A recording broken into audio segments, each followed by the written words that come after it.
Hello students, आज का ये जो वीडियो है वह electric potential at a point पर आधारित टॉपिक के सेकेंड पार्ट का वीडियो है। इसके पहले वाले वीडियो में हम लोगों ने इलेक्ट्रिक पोटेंशियल डिफरेंस और electric potential at a point calculate करना सीखा था। आज हम वेरिएशन देखेंगे कि इलेक्ट्रिक पोटेंशियल और डिस्टेंस के बीच में क्या वेरिएशन होता है due to a point charge. तो हम लोगों ने कल किसी पॉइंट पर चार्ज Q के वजह से R दूरी पर जो इलेक्ट्रिक पोटेंशियल कैलकुलेट किया था उसका results V is equal to 1/4 pi epsilon naught Q upon R calculate हुआ था।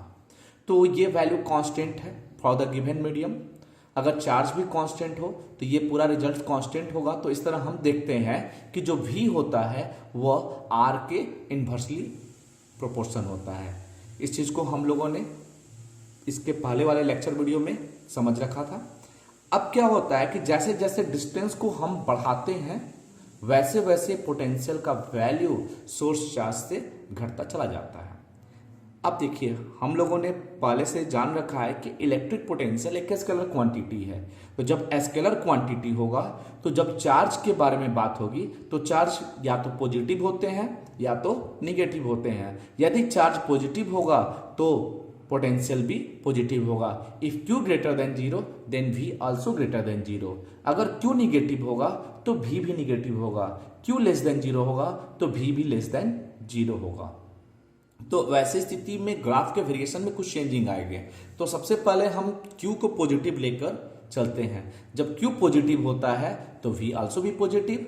तो जो वेरिएशन V और R के बीच में मिलेगा वो कर्व के रूप में ये वेरिएशन होगा।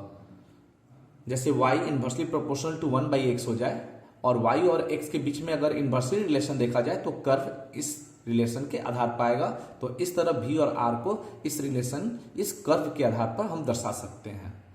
इसमें यह वैल्यू बताता है कि जब वैल्यू कम रहेगा यानी डिस्टेंस R कम रहेगा तो V का वैल्यू मैक्सिमम है। जैसे जैसे आगे बढ़ेंगे वैसे वैसे V का वैल्यू घटता चला जाएगा और ये वैल्यू इन्फिनिटी पर यानी R के वैल्यू इन्फिनिटी पर V का वैल्यू क्या हो जाएगा, 0 हो जाएगा। उसी तरह अगर हम Q को निगेटिव लेके चलें तो V भी निगेटिव होगा। जब V निगेटिव होगा तो अब रिजल्ट्स को निगेटिव यानी फोर्थ क्वाड्रेंट वाले निगेटिव y एक्सिस और पॉजिटिव x एक्सिस वाले क्वाड्रेंट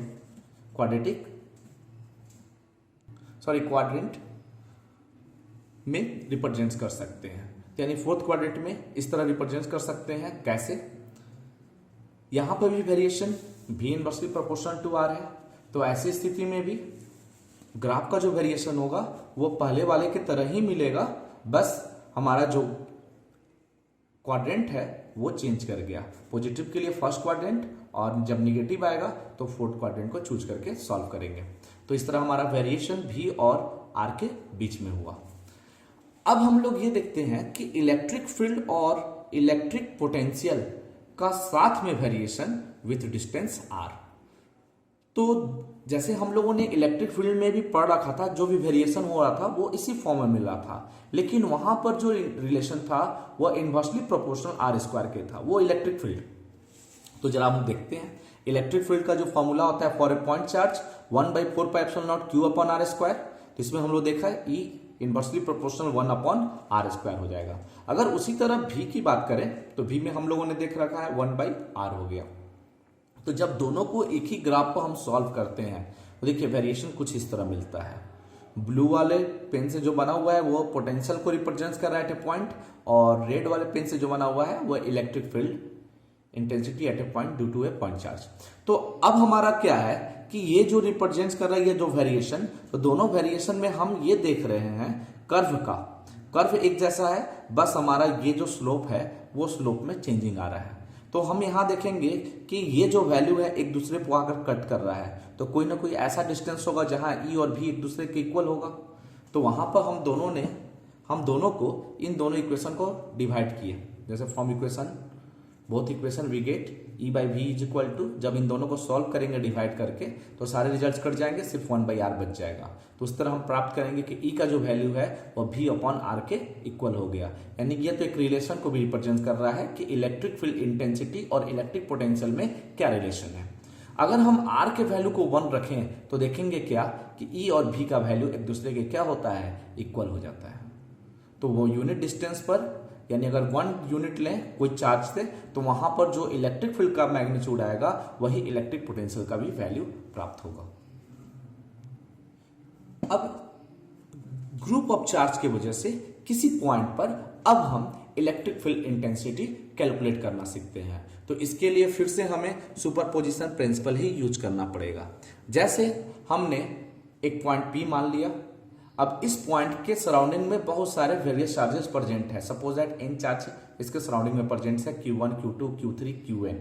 सबका उस पॉइंट से डिस्टेंस दिया हुआ है R1, R2, R3, Rn respectively. तो अब इस पॉइंट पर इन ग्रुप ऑफ चार्ज की वजह से इलेक्ट्रिक पोटेंशियल क्या होगा। तो इलेक्ट्रिक पोटेंशियल हालांकि एक स्केलर क्वांटिटी होता है, तो हर एक पॉइंट चार्ज की वजह से हम इस पॉइंट पर इलेक्ट्रिक पोटेंशियल कैलकुलेट करके सबको हम ऐड कर देंगे।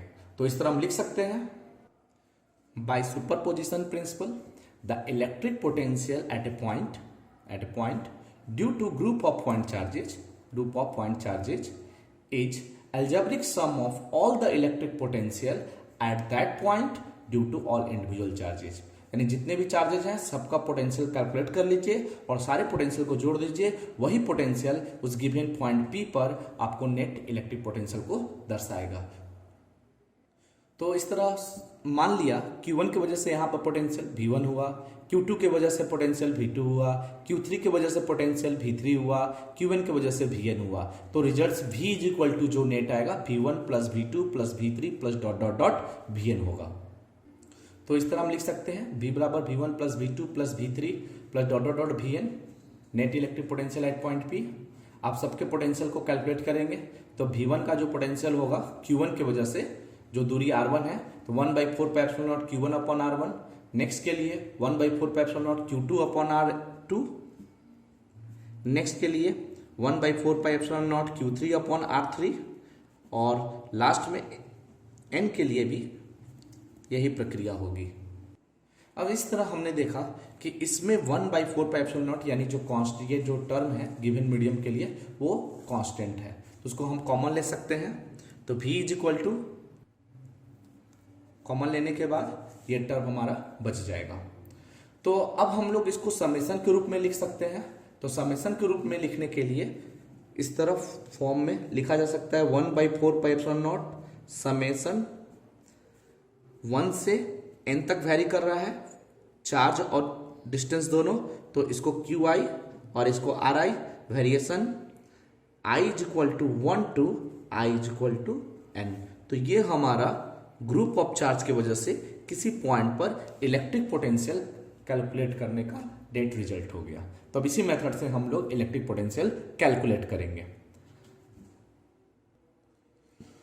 तो अभी हम लोगों ने देखा ग्रुप ऑफ चार्ज की वजह से किसी पॉइंट पर इलेक्ट्रिक पोटेंशियल सुपरपोजिशन प्रिंसिपल से कैसे प्राप्त करते हैं, कैसे कैलकुलेट करते हैं। अब ये जो चार्ज थे वो सब डिफरेंट अमाउंट पर थे, जहां तहां मतलब सबका डिस्टेंस अलग अलग है, तब हम लोग कैसे कैलकुलेट किए। अगर यही चार्ज कंटिन्यूअस चार्ज डिस्ट्रीब्यूशन के रूप में हो जाए तो वैसी स्थिति में किसी पॉइंट पर इलेक्ट्रिक पोटेंशियल कितना होगा उसको हम कैलकुलेट करना सीखते हैं। If electric charges are continuously distributed, मान लीजिए जो भी चार्ज है वो कंटिन्यूअसली डिस्ट्रीब्यूट है और किसी पॉइंट पर हमें इलेक्ट्रिक पोटेंशियल निकालना है, तो इसके लिए सिंपली टर्म है जो ये समेशन है वो रिप्लेस्ड हो जाएगा इंटीग्रल फॉर्म में। तो इंटीग्रल फॉर्म में कैलकुलेट करने के लिए डिस्टेंस तो हमारा कांस्टेंट ही लेंगे, डिस्टेंस तो गिवन ही लेंगे, लेकिन ये चार्ज को जो है वो स्मॉल एलिमेंट की वजह से कंसीडर कर लेते हैं। तो पहले हम लोग स्मॉल एलिमेंट की वजह से निकालेंगे। तो स्मॉल एलिमेंट निकालने का मतलब क्या है कि यदि charge continuously distribution of charge के रूप में है तो उसका पॉइंट, उसका स्मॉल एलिमेंट चाहे वो लेंथ हो, चाहे एरिया हो, चाहे वो वॉल्यूम हो, एक पॉइंट की तरह बिहेव करेगा। और पॉइंट की तरह बिहेव करेगा तो पॉइंट सोर्स ऑफ चार्ज, और पॉइंट सोर्स ऑफ चार्ज की वजह से किसी पॉइंट पर इलेक्ट्रिक पोटेंशियल को इस फॉर्मूला से हम प्राप्त कर सकते हैं। तो अगर हम डायरेक्ट उस एक पॉइंट को कंसीडर करें तो उसके लिए जो किसी पॉइंट पर इलेक्ट्रिक पोटेंशियल आएगा 1/4 पाई एप्सिलॉन नॉट dq/r हो जाएगा।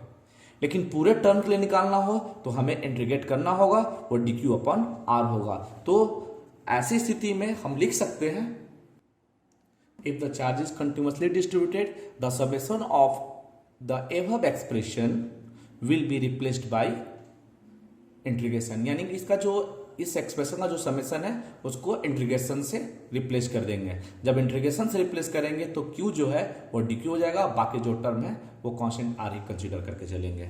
अब ये जो रिजल्ट्स है वो linear charge distribution, surface charge distribution और वॉल्यूम चार्ज डिस्ट्रीब्यूशन के लिए हम अप्लाई कर सकते हैं। तो उसको अप्लाई करेंगे तो रिजल्ट्स क्या प्राप्त होगा, उसको इक्वेशन के फॉर्म में कैसे लिखते हैं उसको देखते हैं।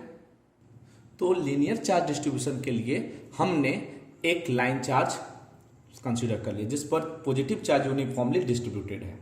अब इस लाइन चार्ज पर छोटा सा एलिमेंट मैंने डीएल कंसीडर कर लिया, तो इस पर अगर चार्ज पूरे पर चार्ज क्यू हो तो इस छोटे से एलिमेंट पर क्या होगा, dq होगा। तो वैसी स्थिति में लैम्डा इज इक्वल टू क्या मिलेगा, dq upon dl।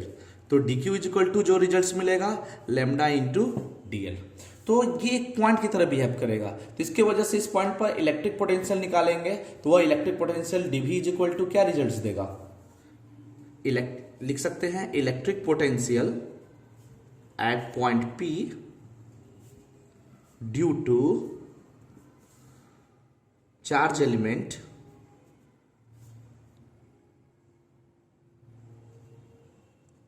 Length element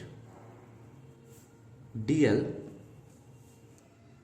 dv is equal to, यानी चार्ज छोटा हो गया, स्मॉल हो गया, तो इस पॉइंट पे पोटेंशियल भी स्मॉल होगा, तो dv is equal to 1 upon 4 pi epsilon naught. Charge ये पॉइंट की तरह बिहेव करेगा, तो ये एक पॉइंट चार्ज हो गया, तो वो पॉइंट चार्ज का मैग्नीट्यूड क्या है dq और डिस्टेंस क्या है r। तो अब हम इसी टर्म को इंटीग्रेट कर देंगे गिवन लेंथ के लिए, तो हमारा टोटल इस पॉइंट पर इलेक्ट्रिक पोटेंशियल प्राप्त हो जाएगा। मान लीजिए इसका टोटल लेंथ L था, तो यही जो टर्म आया था उसी को हमने इंटीग्रेट कर दिया, जिसमें dq का जो वैल्यू है लैम्डा इंटू dl, तो dq का value lambda into dl upon r। तो इसी टर्म को इंटीग्रेट करेंगे और गिवन लेंथ पर इसको इंटीग्रेट कर देंगे। तो इस तरह हमारा लीनियर चार्ज डिस्ट्रीब्यूशन के लिए हो गया। अगर हमें सरफेस और वॉल्यूम का यूज करना हो तो कुछ इसी तरह कॉन्सेप्ट यूज करेंगे। अगर हम सरफेस चार्ज डिस्ट्रीब्यूशन की बात करेंगे तो उसके लिए जो पॉइंट चार्ज dq मिलेगा उसके सरफेस पर कंसीडर करेंगे, उसका value surface charge density into area ds के बराबर हो जाएगा, क्योंकि sigma is equal to dq by ds, तो dq is equal to sigma into ds। तो इलेक्ट्रिक पोटेंशियल निकालेंगे, तो electric potential v is equal to जो रिजल्ट आएगा इसी फॉर्म में लिख सकते हैं 1 by 4 pi epsilon naught dq की जगह सिग्मा ds अपॉन r और गिवन एरिया के लिए इंटीग्रेट कर देंगे। तो इस तरह हम इस फॉर्मूला का यूज करके सरफेस चार्ज डिस्ट्रीब्यूशन की वजह से किसी पॉइंट पर इलेक्ट्रिक पोटेंशियल कैलकुलेट कर सकते हैं। अब उसी तरह वॉल्यूम चार्ज डिस्ट्रीब्यूशन के लिए सेम रिजल्ट आएगा, सिर्फ रिजल्ट्स वॉल्यूम चार्ज डेंसिटी और वॉल्यूम में होगा, यानी ये सिर्फ वैल्यू चेंज करेगा, यहां हो जाएगा रो और यहां हो जाएगा dv। तो लिख सकते हैं dq is equal to rho into dv। Given volume पर छोटा सा वॉल्यूम मान लिए, छोटे से वॉल्यूम पर स्मॉल अमाउंट ऑफ चार्ज, तो dq is equal to rho into volume, rho यहाँ वॉल्यूम चार्ज डेंसिटी हो गया। तो पोटेंशियल निकालेंगे किसी पॉइंट पर उस गिवन वॉल्यूम चार्ज डेंसिटी की वजह से, इंटीग्रेशन गिवन वॉल्यूम के लिए इंटीग्रेट करेंगे 1 upon 4 pi epsilon naught rho dv upon r। तो ये वॉल्यूम चार्ज डिस्ट्रीब्यूशन की वजह से किसी पॉइंट पर इलेक्ट्रिक पोटेंशियल का कैलकुलेट करने का रिजल्ट हो गया। अब हम लोगों को इलेक्ट्रिक पोटेंशियल से रिलेटेड कुछ कॉन्सेप्ट समझ में आ गया। अब इसी कॉन्सेप्ट का यूज करके हम इलेक्ट्रिक डाइपोल की किसी पॉइंट पर, जैसे हम लोग इलेक्ट्रिक डाइपोल का एक्सियल और इक्वेटोरियल पॉइंट कंसीडर करते थे इलेक्ट्रिक फील्ड इंटेंसिटी वाले टॉपिक में, तो उसी तरह इसमें भी हम लोग इक्वेटोरियल पॉइंट, एक्सियल पॉइंट और एट एनी पॉइंट पर इलेक्ट्रिक पोटेंशियल का result due to an electric dipole क्या होगा वो हम लोग कैलकुलेट करके देखेंगे। तो सबसे पहले हम electric potential at any point calculate करते हैं कि डाइपोल के किसी भी पॉइंट पर इलेक्ट्रिक पोटेंशियल का रिजल्ट क्या होता है। तो टॉपिक है electric potential at any point P due to an electric dipole. इसके लिए हमने एक इलेक्ट्रिक डाइपोल कंसीडर कर लिया। मान लीजिए ये इलेक्ट्रिक डाइपोल ए बी है, ए पर माइनस चार्ज Q और बी पर प्लस चार्ज Q प्रेजेंट है, और इस डाइपोल का जो डाइपोल लेंथ है वो 2a है। तो इसका सेंटर मैंने O कंसीडर किया, और इस सेंटर से पॉइंट A की दूरी स्मॉल a है, यहां से यहां तक की दूरी स्मॉल a कंसीडर कर लिए, और यहां से यहां तक की दूरी स्मॉल a, यानी टोटल दूरी 2a हो गई। तो इस तरह हमारा जो डाइपोल मोमेंट होगा, इलेक्ट्रिक डाइपोल मोमेंट, वो हो जाएगा P is equal to Q into 2a। अब इस सेंटर से R दूरी पर एक पॉइंट P मैंने कंसीडर किया जो डाइपोल लेंथ से थीटा एंगल पर सबटेंड है। अब हमें इन दोनों पॉइंट चार्ज की वजह से माइनस Q और प्लस Q की वजह से इस पॉइंट पर हमें इलेक्ट्रिक पोटेंशियल प्राप्त करना है। तो सुपरपोजिशन प्रिंसिपल में हम लोगों ने अभी पढ़ा कि जब ग्रुप ऑफ चार्जेज हो, चाहे 2 हो, 3 हो, 4 हो, जो भी चार्जेज हो, और किसी पॉइंट पर पोटेंशियल निकालना हो, तो इन चार्जेस की वजह से इस पॉइंट पर पोटेंशियल को कैलकुलेट कर सिंपली ऐड कर देंगे, वही इलेक्ट्रिक पोटेंशियल इस पॉइंट पर प्राप्त हो जाएगा। तो अब हमें सिर्फ माइनस Q और प्लस Q की वजह से P पॉइंट पर इलेक्ट्रिक पोटेंशियल कैलकुलेट करना और उसको जोड़ना है, वही रिजल्ट हमारा टोटल एक्यूरेट रिजल्ट होगा at any point due to the electric dipole. तो इसके लिए हमें कुछ कंस्ट्रक्शन करना होगा। क्या कि जब हमें इलेक्ट्रिक पोटेंशियल निकालना है तो डिस्टेंस तो हमें AP चाहिए, तो पहले हम AP को ज्वाइन कर देते हैं। B के लिए इस पॉइंट पर पोटेंशियल निकालना है तो BP को भी ज्वाइन करना होगा, इसे भी ज्वाइन कर दिए। अब हालांकि जब डाइपोल बहुत छोटा होता है, तो जब ये डाइपोल बहुत ही स्मॉल हो जाएगा तो उसके लिए ये जो डिस्टेंस है वो ये और डिस्टेंस AP और BP, वो डिस्टेंस कुछ परपेंडिकुलर डिस्टेंस के रूप में कैलकुलेट होगा, उसको हम बाई कंस्ट्रक्शन समझते हैं। उस डिस्टेंस AP और BP को प्राप्त करने के लिए मेन जो इसमें कैलकुलेशन है वो डिस्टेंस AP और BP के कैलकुलेशन पर है, और बाकी कैलकुलेशन सारा आसान है। तो आप इसे समझिएगा। AP और BP के डिस्टेंस को कैलकुलेट करने के लिए in the term of A and R हम क्या करते हैं, इसी OP लेंथ को पीछे की ओर प्रोड्यूस करते हैं, और इस तरह प्रोड्यूस किए कि पॉइंट A से इस पर एक परपेंडिकुलर गिर जाए। मैंने इसको प्रोड्यूस किया, इस तरह हमारा ये परपेंडिकुलर हो गया। उसी वे में ये AP के लिए हो गया। अब BP को कैलकुलेट करने के लिए हम एक और परपेंडिकुलर इसी लाइन OP पर ड्रॉ करते हैं। तो इस तरह हम ये देखेंगे, ये जो एंगल थीटा है ये भी एंगल थीटा हो जाएगा। तो ऐसी स्थिति में अब हम इस रिजल्ट्स को और इस रिजल्ट्स को कैलकुलेट कर लेते हैं। तो इस रिजल्ट्स को कैलकुलेट करने के लिए हमें ट्रायंगल A, इसका नाम रख दिया मैंने M, और सपोज इसका नाम रख दिया N। तो A M O और दूसरा B N O triangle use करेंगे। तो देखते हैं रिजल्ट्स क्या आता है। In triangle A M O हमें रिलेशन इसमें और इसमें चाहिए, यानी हमें रिलेशन OM चाहिए और हमें डिस्टेंस ये पता है। तो एंगल के सामने वाला परपेंडिकुलर हुआ तो cos थीटा यूज कर सकते हैं। तो cos theta is equal to base OM upon hypotenuse OA। OM का कैलकुलेट करना है वैल्यू, और OA का वैल्यू स्मॉल a है, तो इस तरह OM is equal to A cos theta प्राप्त हो गया। तो ऐसी स्थिति में अगर हम डिस्टेंस MP देखें, डिस्टेंस MP या M से लेकर P तक, तो MP इज इक्वल टू लिख सकते हैं OM प्लस OP। OM का वैल्यू कितना आया, A cos थीटा। ओपी का वैल्यू क्या आया, तो यहां से यहां तक ओपी हमने कंसिडर कर रखा है आर, तो ओपी इज इक्वल टू जो रिजल्ट आया स्मॉल आर। ओके, अब ट्रायंगल ओ एन बी में चलते हैं।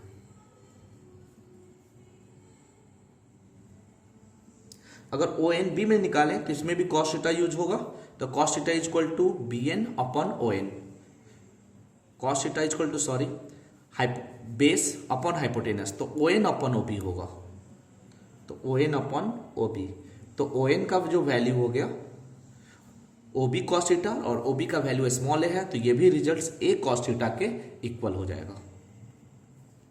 तो ऐसी स्थिति में हम जो रिजल्ट्स एनपी लिखेंगे वो ओपी माइनस ओ एन लिख सकते हैं।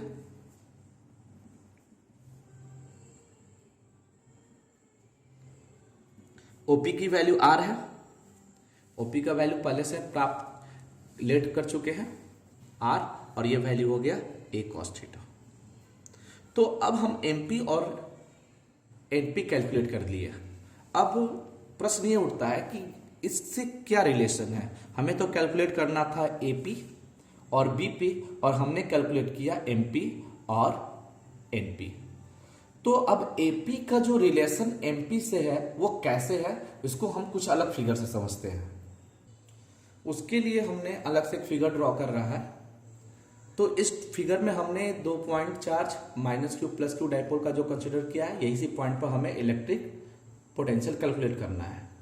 तो आप ये देखो कि ये डाइपोल बहुत छोटा होता है, तो ये डाइपोल का लेंथ इतना छोटा होगा विथ डिस्टेंस आर, यानी कि हम यहां जो कैलकुलेट करेंगे कि ए जो डिस्टेंस ए बी है, it is very very very smaller than small are.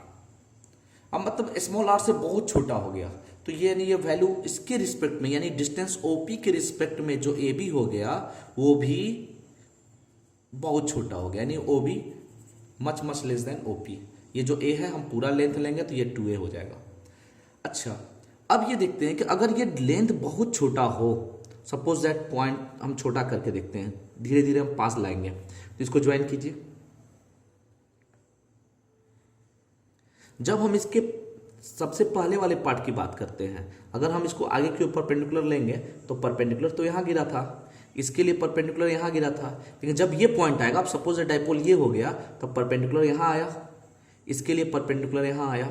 अगर हम फिर से दूसरा पॉइंट लेते हैं और क्लोजली कर लेते हैं पॉइंट, इसको फिर से ज्वाइन किया, तो अब बताइए परपेंडिकुलर अब यहां गिरेगा, इसके लिए परपेंडिकुलर यहां गिरेगा।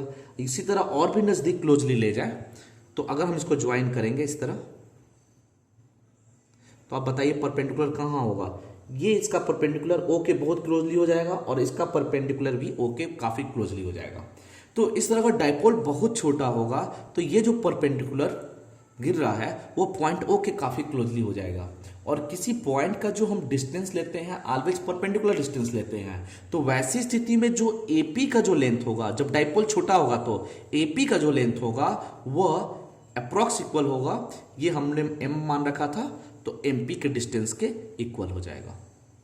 और उसी तरह अगर हम जो लेंगे बीपी का लेंथ, वो बीपी का लेंथ जो होगा, जैसे मान लीजिए सपोज दैट ये बी था और ये पी था, तो हमने जो परपेंडिकुलर ड्रॉन किया यहां पर गिरा था, जैसे जैसे छोटा हुआ ये नजदीक होता चला जा रहा है, होता चला जा रहा है, तो ये पॉइंट सपोज दैट एन ही सपोज करके चलिएगा, तो उस तरह हमारा जो डिस्टेंस होगा वो एनपी के इक्वल हो जाएगा। तो ये कंडीशन तब एराइज होगा जब ये कंडीशन होगा, यानी कि dipole is very small as compare to the given distance of the point from the centre of this dipole. अब हमें एपी और बीपी का वैल्यू प्राप्त हो गया जब आर बहुत बड़ा हो डिस्टेंस एबी के रिस्पेक्ट पे। तो इसके लिए ये स्पेशली केस है, AB length AB is much much less than OP यानी आर। अब हम लिख सकते हैं since dipole is very small so 2a much much less than r, then ap approx equal to ap का जो वैल्यू होगा वो किसके बराबर हो गया, परपेंडिकुलर डिस्टेंस np के इक्वल, एम पी के इक्वल, और एम पी का जो वैल्यू आया हुआ है A cos theta plus R, तो हम इसको R plus A cos theta भी लिख सकते हैं। और उसी तरह बीपी का जो वैल्यू आएगा वो हो गया था एनपी के बराबर, वो हो गया R minus A cos theta. अब हम इलेक्ट्रिक पोटेंशियल डायरेक्ट कैलकुलेट कर सकते हैं एट पॉइंट पी। तो इस तरह हमने electric potential at point P due to dipole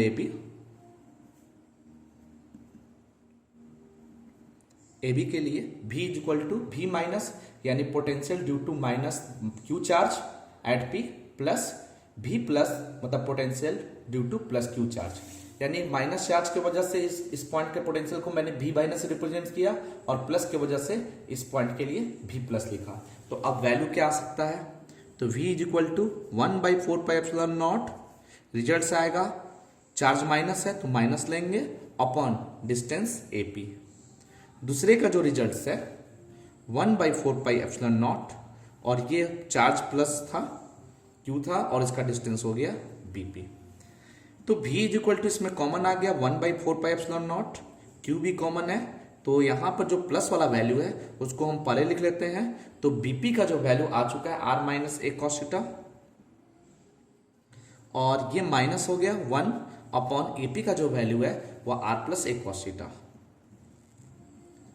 जब अब इस वैल्यू को हमने यहां प्लेस कर दिया, फिर से देख लेते हैं 1/4πε0 कॉमन आ गया, Q भी कॉमन है, तो यहां बच गया 1/BP। तो 1/BP ये BP का वैल्यू हो गया R minus A cos theta, और 1/AP AP का वैल्यू हो गया R plus A cos theta. अब हम इसको सॉल्व करते हैं।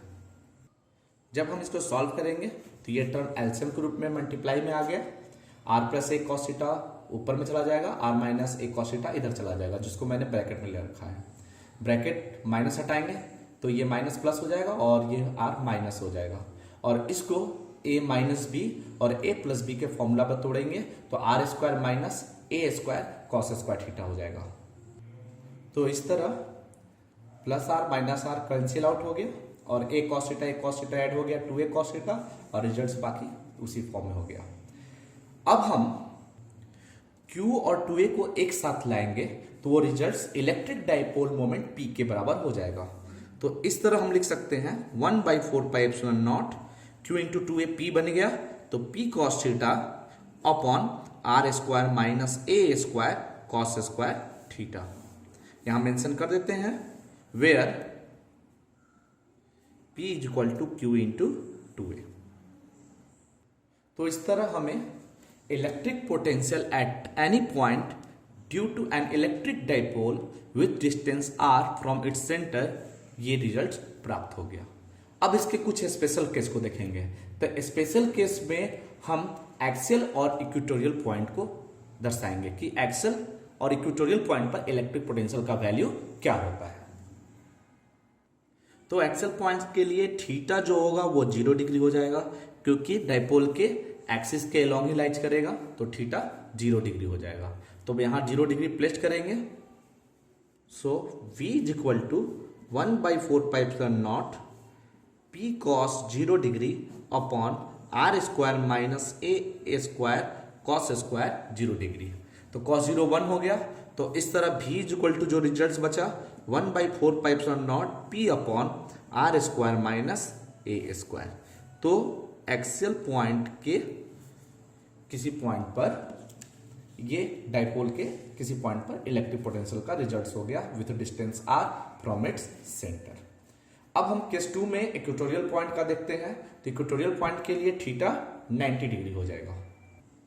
तो थीटा 90 होने के बाद जब मैंने रिजल्ट रख दिया तो cos 90 0, तो पूरा रिजल्ट 0। तो इक्वेटोरियल पॉइंट पर इलेक्ट्रिक पोटेंशियल 0 होता है, लेकिन इलेक्ट्रिक फील्ड 0 नहीं होता है। तो इससे हम एक बात को नोट कर सकते हैं कि जिस पॉइंट पर इलेक्ट्रिक पोटेंशियल 0 होगा, ये जरूरी नहीं है कि उस पॉइंट पर इलेक्ट्रिक फील्ड इंटेंसिटी की वैल्यू 0 होगी। अगर आपको एग्जांपल देना है तो आप equatorial point of electric dipole दे सकते हो। यदि आपको क्वेश्चन पूछे कि is electric potential electric field intensity become 0 if electric potential is also 0, तो आंसर होगा नो। क्या अगर इसका एग्जाम्पल हम सुटेबल एग्जाम्पल के रूप में दें तो वो हमारा इक्वेटोरियल पॉइंट होगा। At the equatorial point the electric potential becomes zero but electric field intensity at that point is not be equal to zero for the given electric dipole. तो इस तरह हम लोगों ने इलेक्ट्रिक डाइपोल के axial point, equatorial point और at any point किसी पॉइंट पर इलेक्ट्रिक पोटेंशियल को कैलकुलेट करना सीखा। अब हम इससे कुछ न्यूमेरिकल को नेक्स्ट लेक्चर वाले वीडियो में ऐड करेंगे।